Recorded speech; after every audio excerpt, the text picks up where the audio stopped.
ओम शांति। आज की तारीख है 8 अप्रैल 2016।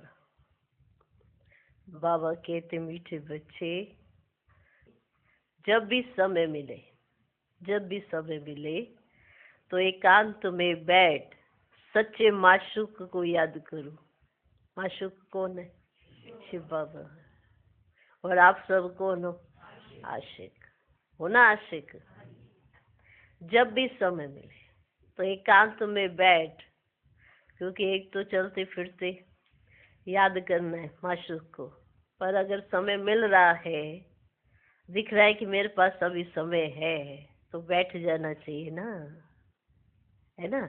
उस समय भी कई बच्चे ऐसा सोच लेते, अरे हम तो याद में ही है ना, चलो कुछ और ही कर लेते हैं, तो अपना समय इधर उधर की बातों में व्यस्त कर देते हैं, तो समय नहीं मिल पाता। और फिर रात को बैठ के सोचते, अरे हम तो बैठ के याद ही नहीं किया। फिर क्या निकालते? समय ही नहीं मिला ना, यही कह देते हैं ना, समय ही नहीं मिला, जबकि समय मिला था। तो जब समय मिला था तो बैठे नहीं थे, कि सोचा नहीं कि चलो बैठ के भी याद कर ले, और एकांत में बैठे, है ना? एकदम कोई आया हुआ है, कुछ बैठे हैं, इधर उधर की बातें कर रहे हैं, दिल अंदर कशिश हो रही है, बाबा की याद में बैठे, तो क्या करना चाहिए? बैठ जाना चाहिए या नहीं बैठना चाहिए? बैठ जाना चाहिए। आपको माशूक याद कर रहा है, एकदम कई बार कशिश होती है ना, कशिश, जैसे बाबा खींच रहा है, तो ऐसी कशिश में क्या करना चाहिए? बैठ जाना चाहिए। होती है आपको ऐसी कशिश कि बाबा खींच रहा है, किनो को वही है, बाबा खींच रहा है, इसका मतलब सबको खींचता है बाबा। हाँ, खींचता है ना बाबा सबको, फिर तो कमाल हो गई, फिर तो आप बैठ ही सकते हो। तो जब भी समय मिले, बाबा ये नहीं कहते कि इस समय बैठना ही बैठना, माना सारे दिन में 8 घंटे बैठे ही रहो, बाबा ऐसे नहीं कहते हैं। बाबा कहते हैं कार्य हो गया ना, अब फ्री हो। ऐसा तो कोई भी नहीं होता जो फ्री ना होता हो, ऐसा कोई नहीं होता। हाँ, कोई ऐसी नौकरी कर रहे हो तो दिमाग का काम कर रहे हो तो भी 5 मिनट तो मिलते ही है ना? लंच टाइम तो होता ही है ना। अगर कोई नौकरी भी करता हो तो लंच टाइम तो होता है, 1 घंटा तो मिलता है। उसमें भी अगर 10 मिनट लगा ले तो फिर आत्मा और चार्ज हो जाए, है ना? पर ऐसा ना करके अपने आप को बिजी और बातों में, चलो थोड़ा एंटरटेनमेंट ही कर लेते हैं। वो अपना एंटरटेनमेंट क्या करते हैं? टीवी चला लेते हैं। सोचा थोड़ा सा एंटरटेनमेंट कर ले, और बाहरी एंटरटेनमेंट, अंदर का नहीं करते। तो इसलिए बाबा कहते जब भी समय मिले एकांत में बैठो और अपने माशूक को याद करो। वही माशूक है ना आपका, तो समय तो मिलता है ना। कौन कहता है मेरे पास समय ही नहीं है? हाथ खड़ा करो जो कहता है मेरे पास समय नहीं होता है। आपके पास होता होगा, हमारे पास तो नहीं होता है कोई ऐसा? तो इन लोगों को बाबा सबको समय मिलता है, इसको हाँ, सबको समय मिलता है ना। तो बैठ जाओ और माशूक को याद करो। ये देखो, ये माशूक ना एक ही बार मिलता है, बाकी समय तो आपको देदारी देखो कितनी बार मिले, किन्होंने संबंध निभाया नहीं निभाया, धोखा दिया क्या किया, वो तो आप जानो, आपका काम जाने। पर अभी तो बाबा, सच्चा बाबा मिल गया ना, सच्चा माशूक मिल गया ना, धोखा नहीं देता है, प्यार ही प्यार देता है। इसलिए तो बाबा को प्यार का सागर कहते हैं। ठीक है, तो माशूक को याद करोगे जब भी समय मिलता है ना। समय मिलता है कि नहीं मिलता है? हाँ, मिलता है, सबको मिलता है। अच्छा, जब भी समय मिले तो एकांत में बैठ सच्चे माशूक को याद करो, क्योंकि याद से ही स्वर्ग की बादशाही मिलेगी। आज का प्रश्न, बाप मिला है तो कौन सा अलबेलापन समाप्त हो जाना चाहिए? ऐसा कौन सा अलबेलापन है? बाबा मिल गया ना, मिल गया बाबा, तो उसके बाद भी कई बच्चे अलबेले हो जाते हैं, बाबा तो अपना ही है चलो। हाँ, नहीं होते। देखो जब बाबा नहीं मिला होता है तो कितनी मेहनत करते कि नहीं करते, भगवान कब मिलोगे कब मिलोगे, और जब मिल जाता है तो क्या हो जाते हैं, अलबेले हो जाते हैं ना, कि नहीं हो जाते। देखो आप ही से तो पूछेंगे, हो जाते हैं ना। तो वो कौन सा अलबेलापन है, यही तो है। बाबा तो है ही अपना, याद करने की क्या जरूरत है। बाबा अपना, हम बाबा के चलो याद ही याद है। और जब तकलीफ कोई आए तो बाबा आप कहाँ हो, हम तो यहाँ है, आप कहाँ हो, फिर ऐसे उलाने देने लगते। तो प्रश्न है, बाप मिला है तो कौन सा अलबेलापन समाप्त हो जाना चाहिए। उत्तर, कई बच्चे अलबेले हो कहते हैं हम तो बाबा के हैं ही, छुट्टी। ये भी तो अलबेलापन है ना। समझ में आया ये कौन सा अलबेलापन, बाबा के हैं ही है ना, कहीं ऐसे बोल देते। और जो याद में रहते हैं वो खुश रहते हैं। आप खुश ना रहो, दुखी रहो तो याद में हो, हम तो बाबा के हैं ही। ये क्या है, अलबेलापन। जो मेहनत करेगा ना वही तो स्कॉलरशिप लेगा। नहीं, हमारे जो प्रिंसिपल है ना वो तो हमारे पापा लगते, बस हमको तो करा ही देंगे क्रॉस। बस सिर्फ क्रॉस ही करा सकते हैं ना, स्कॉलरशिप तो नहीं दिला सकते। हाँ, क्रॉस करा सकते हैं, 30% मार्क्स ला सकते,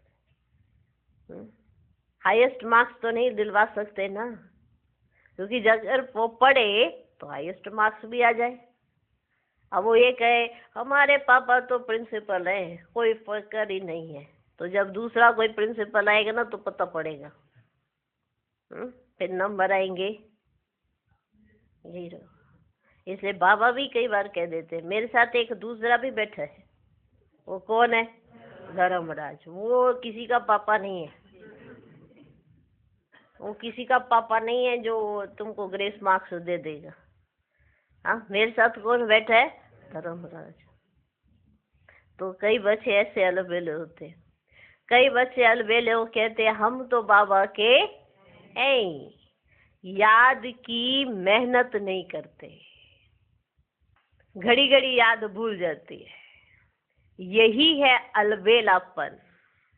बाबा कहते बच्चे अगर याद में रहो तो अंदर स्थायी खुशी रहेगी, किसी भी प्रकार का घुटका नहीं आएगा। जैसे बांधेलियां याद में तड़पती हैं, दिन रात याद करती है, ऐसे तुम्हें भी निरंतर याद रहनी चाहिए। आज का गीत है, तकदीर जगा कर आई हूँ। ओम शांति। बाप ने बच्चों को समझाया है, तुम भी कहते हो ओम शांति, बाप भी कहते हैं ओम शांति, अर्थात तुम आत्मा शांत स्वरूप हो, बाप भी शांत स्वरूप है। आत्मा का स्वधर्म शांत है, परमात्मा का भी स्वधर्म शांत है। तुम भी शांति धाम में रहने वाले हो, बाप भी कहते हैं मैं भी वहां का रहने वाला हूँ। तुम भी वहीं के रहने वाले हो ना, तो मैं भी वहीं का रहने वाला हूँ। तुम बच्चे पुनर्जन्म में आते हो, मैं नहीं आता। मैं इस रथ में प्रवेश करता हूँ, ये मेरा रथ है। शंकर से अगर पूछेंगे, पूछ तो नहीं सकते, परंतु समझो सूक्ष्म वतन में जाकर कोई पूछे तो कहेंगे ये सूक्ष्म शरीर हमारा है। कौन कहेंगे, शंकर जी। वैसे पूछ नहीं सकते हैं, मान लो चलो पूछे उनसे जाकर, तो वो क्या कहेंगे, ये जो सूक्ष्म शरीर है ये हमारा है। शिव बाबा कहते ये हमारा शरीर ही नहीं है, ये हमने उधार लिया है। क्योंकि मुझे भी कर्मेंद्रियों का आधार चाहिए। पहली मुख्य बात समझानी है कि पतित पावन ज्ञान का सागर श्री कृष्ण नहीं है। ये पहली बात समझानी है। श्री कृष्ण सर्वात्माओं को पतित से पावन नहीं बनाते हैं, वो तो आकर पावन दुनिया में राज्य करते हैं। पहले प्रिंस बनते हैं, फिर महाराजा बनते हैं। उनमें भी ये ज्ञान नहीं है। रचना का ज्ञान तो रचता में ही होगा ना। श्री कृष्ण को रचना कहा जाता है। रचता बाप ही आकर ज्ञान देते हैं। अभी बाप रच रहे हैं, कहते हैं तुम हमारे बच्चे हो। बाबा क्या कहते हैं? तुम हमारे बच्चे हो। तुम भी कहते हो बाबा हम आपके हैं। लगता है अंदर दिल में लगती है बात कि परमात्मा कह रहे हैं तुम हमारे हो। पहले हम सोचते थे पता नहीं किस लायक होंगे, भगवान हमको देखते भी होंगे कि नहीं देखते होंगे।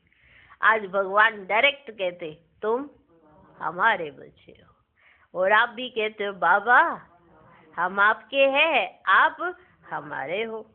कहा भी जाता है ना ब्रह्मा द्वारा ब्राह्मणों की स्थापना, नहीं तो ब्राह्मण कहाँ से आए? सूक्ष्म वतन वाला ब्रह्मा कोई दूसरा नहीं है। ऊपर वाला सो नीचे वाला, सो ऊपर वाला। जो ऊपर है वो नीचे है, जो नीचे है वो ऊपर है। बड़ा वंडरफुल खेल है। ऊपर वाला सो नीचे वाला, सो ऊपर वाला, एक ही है। अच्छा, विष्णु और लक्ष्मी नारायण भी एक ही बात है। विष्णु कहो या लक्ष्मी नारायण कहो, बात एक ही है। वे कहाँ के हैं? ब्रह्मा सो विष्णु बनते हैं, ब्रह्मा सरस्वती ही सो लक्ष्मी नारायण। फिर वही सारा कल्प 84 जन्मों के बाद आकर संगम पर ब्रह्मा सरस्वती बनते हैं। कौन? लक्ष्मी नारायण। लक्ष्मी नारायण भी मनुष्य हैं, उनका देवी देवता धर्म है। विष्णु को भी 4 भुजाएं दी है। 4 भुजाएं, 2 भुजा लक्ष्मी की, 2 भुजा नारायण की। तो कितना वंडरफुल राज हम बच्चों की बुद्धि में अभी ये प्रवृत्ति मार्ग दिखाया है। भारत में शुरू से ही प्रवृत्ति मार्ग चला आता है, इसलिए विष्णु को 4 भुजाएं दी है।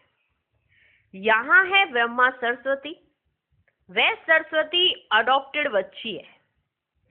इनका असुल नाम लकीराज था, फिर इनका नाम रखा ब्रह्मा। शिव बाबा ने इसमें प्रवेश किया और राधे को अपना बनाया। नाम रखा सरस्वती। सरस्वती का ब्रह्मा कोई लौकिक बाप नहीं ठहरा। इन दोनों के लौकिक बाप अपने अपने थे। राधे के अपने ब्रह्मा हुआ, जब लकीराज के रूप में तो उन्होंने अपने अपने अपने माँ बाप।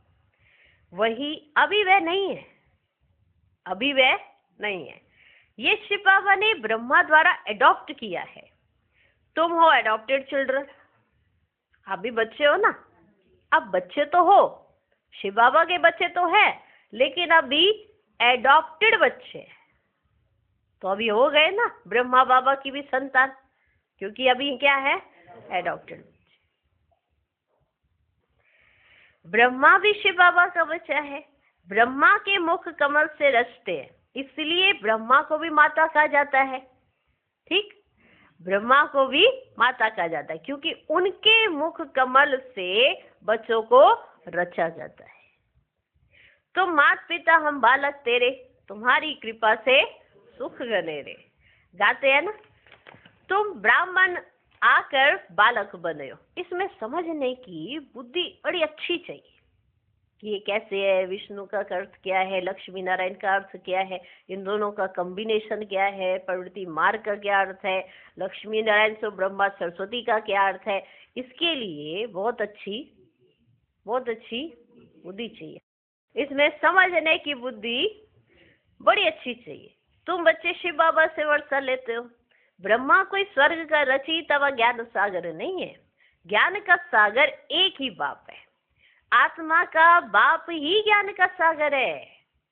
आत्मा भी ज्ञान सागर बनती है, परंतु इनको ज्ञान सागर नहीं कहेंगे क्योंकि सागर एक ही है। आत्मा बनती है ज्ञान सागर, जैसे मास्टर ज्ञान सागर ना, सब कुछ आत्मा में अभी आ गया है। जो बाबा के पास है वो सारा ज्ञान अभी हमारी बुद्धि में है। तो आत्मा बनती है मास्टर ज्ञान सागर, लेकिन सागर नहीं बनती है। क्या नहीं बनती है? सागर नहीं बनती है। क्या बनती है फिर? और क्या बनती है? सागर नहीं बनती तो क्या बनती है? नदियां। आत्मा क्या बनती है? नदी। क्योंकि सागर तो एक ही है ना, समझे?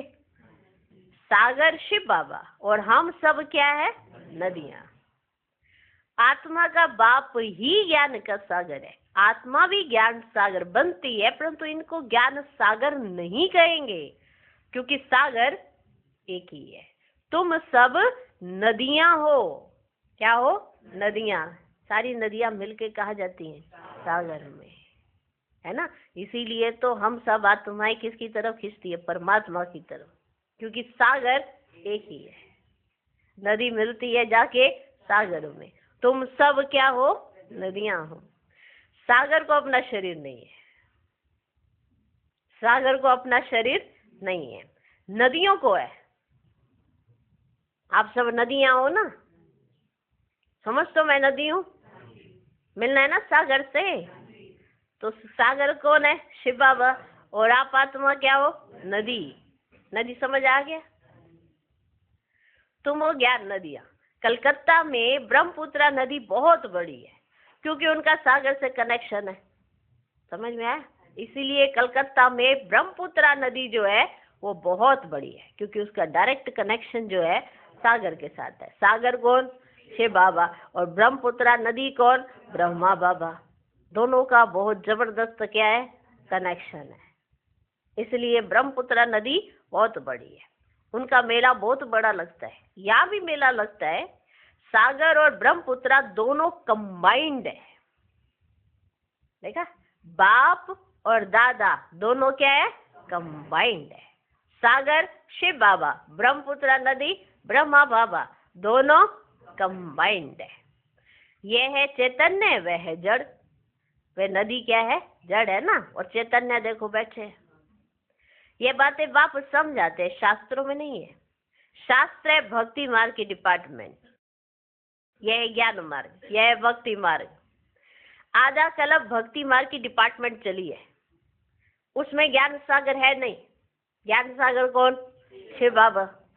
परम पिता परमात्मा ज्ञान का सागर बाप संगम पर आकर ज्ञान स्नान से सबकी सदगति करते हैं। इसे सागर में डुबकी लगाने जाते हैं ना, तो सागर कौन? शिव बाबा। अभी हम ज्ञान स्नान कर रहे हैं तो सबकी क्या हो जाती है? सदगति।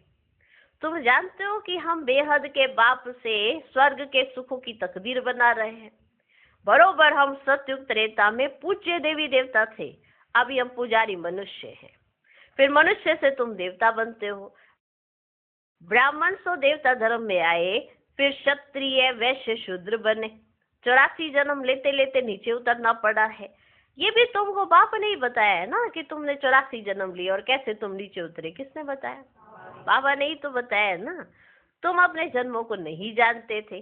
84 जन्म भी तुम ही लेते हो। जो पहले पहले आते हैं ना, वही पूरे 84 जन्म लेते हैं। योग से ही देखो बच्चे खाद निकलती है। योग में ही मेहनत है। भले कई बच्चे ज्ञान में तीखे हैं, परंतु योग में कच्चे हैं।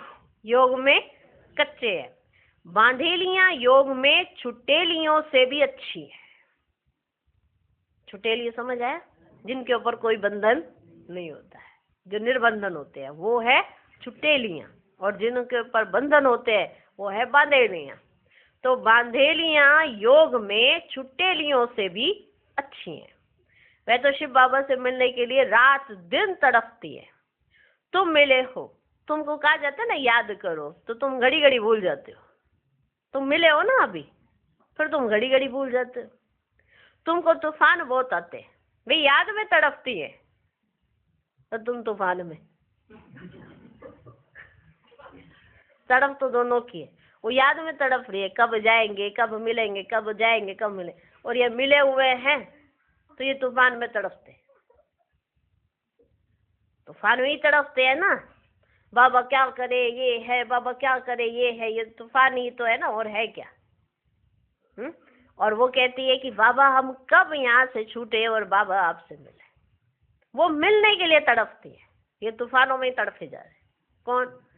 छुटेले। तुमको तूफान बहुत आते हैं, वे याद में तड़पती हैं। तुम तड़पते नहीं हो, माना तुम याद में नहीं तड़पते। उन्हों का घर बैठे भी ऊंच पद हो जाता है, क्योंकि वो याद में तड़पती है। तो उन्हों का घर बैठे बैठे भी ऊंच पद हो जाता है। तुम बच्चे जानते हो बाबा की याद में रहने से हमको स्वर्ग की बादशाही मिलेगी। जैसे बच्चा गर्भ से निकलने के लिए तड़पता है, वैसे बांधेलियां तड़पते तड़पते पुकारती है, शिव बाबा इस बंधन से निकालो। दिन रात याद करती है। तुमको बाप मिला है तो तुम अलबेले बन पड़े हो। तुमको बाबा मिल गया ना तो तुम क्या हो गए? अलबेले। हम बाबा के बच्चे हैं। हम ये शरीर छोड़ जाए प्रिंस बनेंगे, ये अंदर स्थायी खुशी रहनी चाहिए ना। बांधेलियों की देखो याद कितनी अच्छी है, बाबा कहते, और जो छुटेलियां हैं उन्हों की याद इतनी अच्छी नहीं है। वो तो सोचते हैं कि हम तो बाबा के आई हैं, बाबा हमारे साथ ही है, हम तो सब ठीक हो गया। और जो बांधेली हैं वो इसलिए तड़पती है कि कब हम जाके बाबा से मिले। उन्हों की यही तड़प लगी रहती है। तुमको बाप मिला है ना तो तुम अलबेले बन पड़े हो। हम बाबा के बच्चे हैं। हम ये शरीर छोड़ जाए प्रिंस बनेंगे, ये अंदर स्थायी खुशी रहनी चाहिए, परंतु माया याद रखने ही नहीं देती। याद से खुशी भी बहुत रहेंगे, याद नहीं करेंगे तो गुटखा खाते रहेंगे। आधा कल्प तुमने रावण राज्य में दुख देखा है, भूल गए क्या? आधा कल्प तुमने दुख देखा है। अकाले मृत्यु होता आया है, दुख तो है ही है ना। भले कितना भी कोई साहूकार हो, दुख तो होता ही है। अकाले मृत्यु हो जाती है। सत्युग में ऐसे अकाले नहीं मरते हैं, कभी बीमार भी नहीं होंगे। समय पर बैठे बैठे आप ही एक शरीर छोड़ दूसरा ले लेते हैं। समझ में आया? उसका नाम ही है सुखधाम। मनुष्य तो स्वर्ग की बातों को ही कल्पना समझते हैं, कहेंगे स्वर्ग कहाँ से आया। तुम जानते हो हम तो स्वर्ग में रहने वाले फिर 84 जन्म लेते हैं। ये सारा खेल भारत पर ही बना हुआ है बच्चे। तुम जानते हो हम 21 जन्म पावन देवता थे, फिर हम क्षत्रिय वैश्य शूद्र बने, अभी फिर हम ब्राह्मण बने हैं। ये स्वदर्शन चक्र बहुत सहज है बच्चे। ये शिव बाबा बैठे समझ जाते हैं आपको। बाबा याद की यात्रा के लिए जोर दे रहे हैं। क्यों दे रहे हैं? ताकि आप इतनी अच्छी आत्माएं अपना पद भ्रष्ट कर रही हो अगर याद नहीं करती हो। बांधेली से छुटेली बनी, अब छुटेली बनकर अलबेली बनी। सब बांधेली होती ना, एक बार तो सब बंधन आता है ना। तब बच्चे कहते हैं परीक्षा तो सबकी आती है। तो पहले बनी बांधेली, फिर बनी छुटेली, फिर बनी अलबेली। अब आप देख लो, आप शुक्रिया अदा करोगे तो फिर आप ऐसे बाबा की प्यारी बच्ची बन जाओगे, नहीं तो फिर ऐसे अलबेली। तो ऐसा तो नहीं बनना है। हाँ, तो इसे बाबा याद करा रहे, तुमसे तो अच्छी बांधेली अच्छी, ये छुटेली कैसी अलबेली। हाँ, तो ऐसी अलबेली नहीं बनना। जो बाबा कहे तुम तो बांधेली अच्छी थी, याद तो करती थी, अब हो गई छुटेली तो बन गई अलबेली। ये सब भी बैठ कर कौन समझाते? बाबा समझाते। बाबा का शुक्रिया अदा करते रहो कि बाबा आपने हमने देखो कितना अच्छा हमारा जीवन बना दिया है। आज हमारे पास सब कुछ है, इतना खुशी से अंदर से बाबा की खुशी में भी तो याद कर सकते हो। क्यों दुख में याद करने की आदत पड़ी हुई है क्या? खुशी में अपने माशूक को याद नहीं करते हैं क्या? उसने हमको इतना सब कुछ दिया, तो याद नहीं कर सकते हो क्या अपने माशूक को? कर सकते हैं, लेकिन प्रैक्टिस ही दुख में करने की पड़ी है। तो वो नहीं होना चाहिए ना।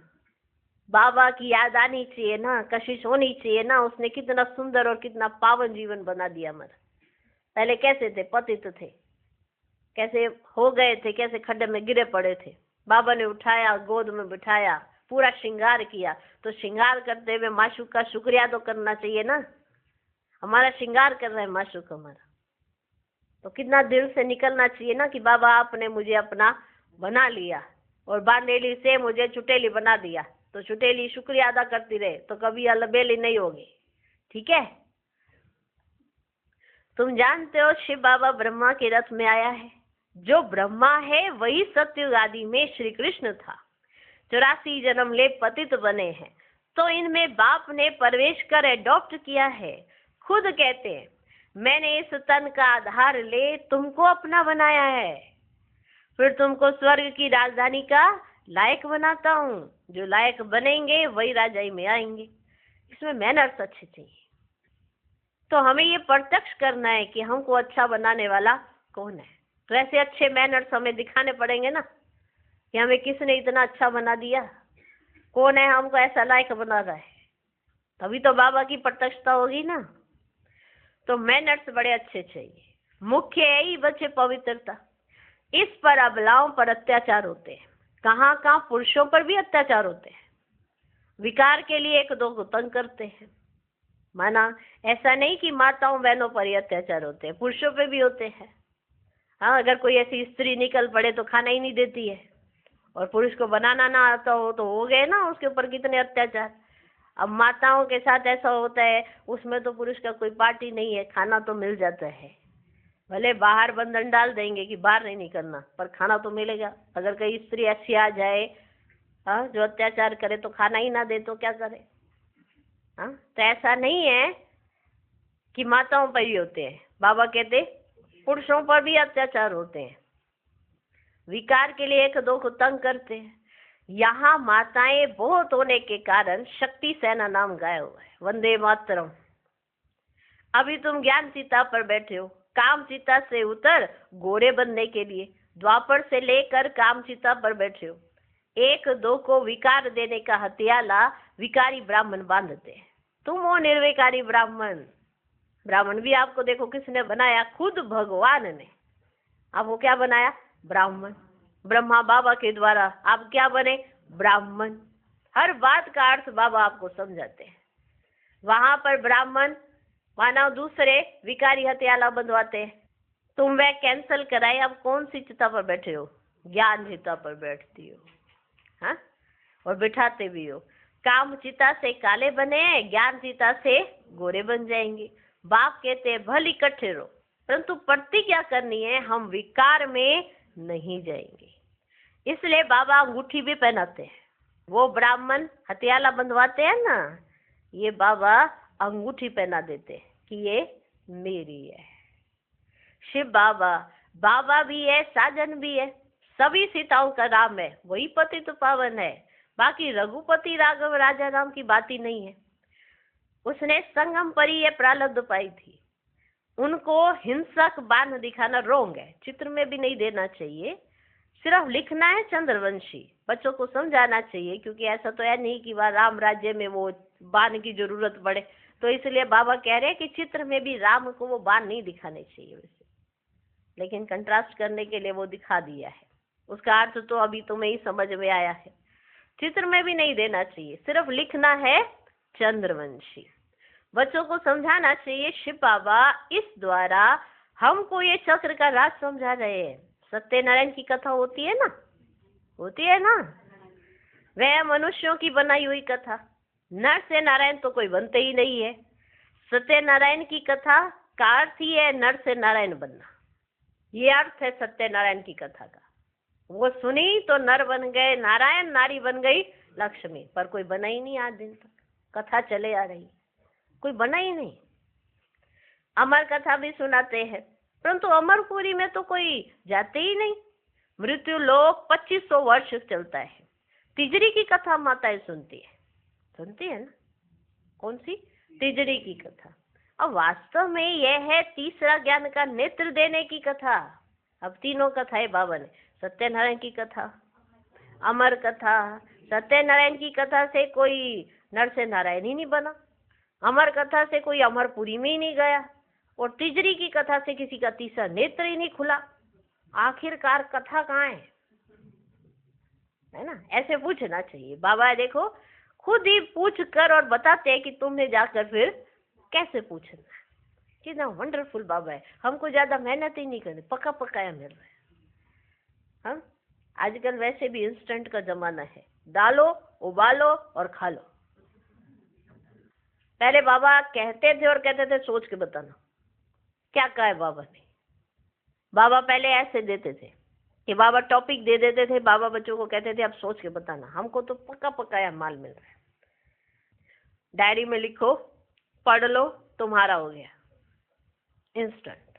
बाबा समझाते थे, बाबा फिर विचार सागर मंथन करते थे, तो फिर पका के देते थे, ये लो खा लो बच्चों।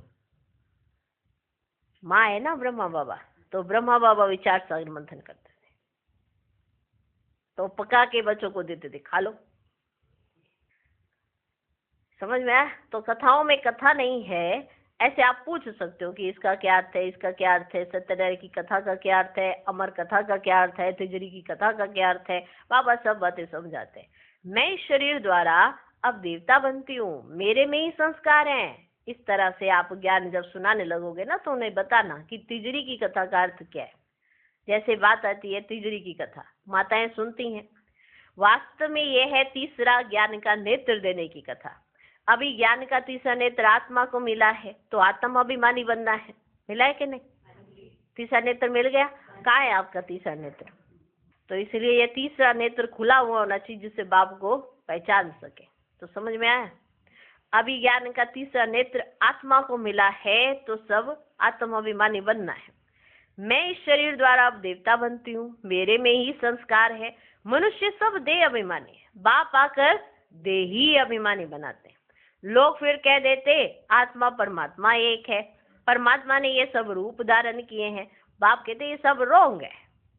इसको मिथ्या अभिमान, मिथ्या ज्ञान कहा जाता है। जो कहते आत्मा सो परमात्मा, ये है मिथ्या अभिमान, मिथ्या ज्ञान। क्योंकि यही हो गया कि मैं ही परमात्मा हूँ, तो कोई अपने आप को दोषी समझता ही नहीं है। हर एक को ये लगता है कि परमात्मा ही मेरे से करा रहा है। तो जब हर एक को ये लगने लगे कि परमात्मा मेरे से करा रहा है, तो वो गलत काम को गलत कैसे समझेगा? समझ ही नहीं सकेगा। इसलिए तो गलतियां हो रही हैं। आत्मा कभी परमात्मा नहीं होती। आत्मा को परमात्मा के ज्ञान देते हैं, आत्मा परमात्मा नहीं बन सकती। हम भी परमात्मा नहीं बन सकते। तो ये मिथ्या अहंकार, मिथ्या ज्ञान ऐसे समझना चाहिए कि ऐसा नहीं है। कहा भी जाता है ना कि मैं बिंदी मिसल हूँ, बाबा बतलाते हैं ना ये बातें। दुनिया भी कहती है कि बिंदी मिसल है, हाँ, भृगुटी के बीच में चमकता है एक अजब सा सितारा। दुनिया कहती है लेकिन समझती नहीं है।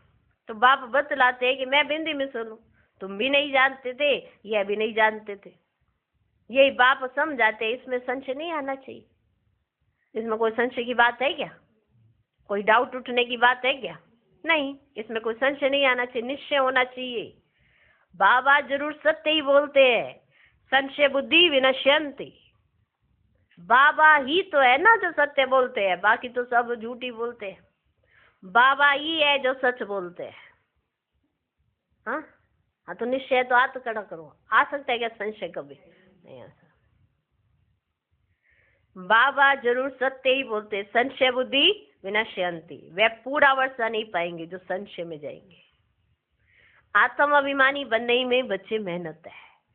खाना पकाते बुद्धि बाप की तरफ लगी रहे। खाना पका रहे हैं पर बुद्धि बाप की तरफ लगी रहे। हर बात में ये प्रैक्टिस करनी चाहिए। रोटी बेलते हैं ना, रोटी बेलते अपने माशूक को याद करते रहना। यह अभ्यास हर बात में चाहिए। जो भी कार्य कर रहे हैं ना, उसमें माशूक की याद आनी चाहिए। जितना समय फुर्सत मिले याद करना है। याद से ही तुम सतो प्रधान बनेंगे। क्या बनेंगे? सतो प्रधान। 8 घंटा कर्म के लिए छुट्टी है। जैसे नौकरी में जाते हैं ना, तो 8 घंटा की ड्यूटी होती है ना, तो बाबा कहते हैं 8 घंटा कर्म के लिए छुट्टी है। बीच में भी एकांत में जाकर बैठना चाहिए। तुम्हें सबको बाप का परिचय भी सुनाना है। आज नहीं सुनेंगे तो कल सुनेंगे, सुनेंगे तो है ही, क्योंकि बाप तो एक ही है ना। आज नहीं सुनेंगे तो कल सुनेंगे।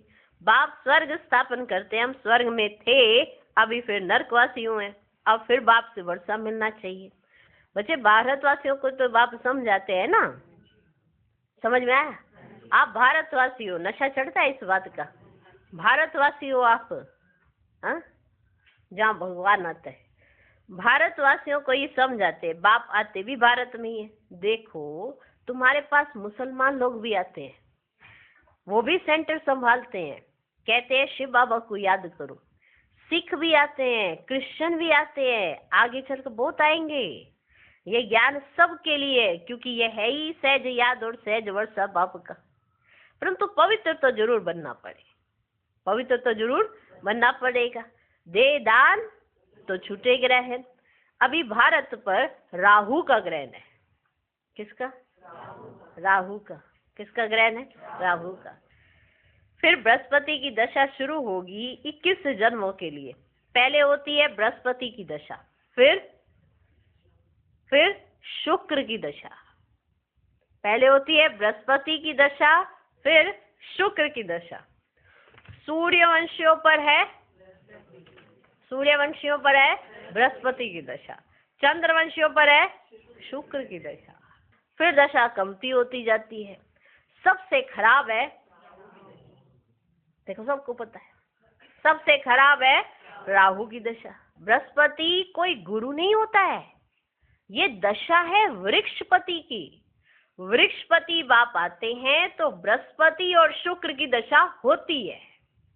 वृक्षपति शिव बाबा, बृहस्पति दशा है, कोई गुरु नहीं है। बृहस्पति गुरु कोई गुरु नहीं है। बृहस्पति और शुक्र की दशा होती है। रावण आते हैं तो राहु की दशा होती है।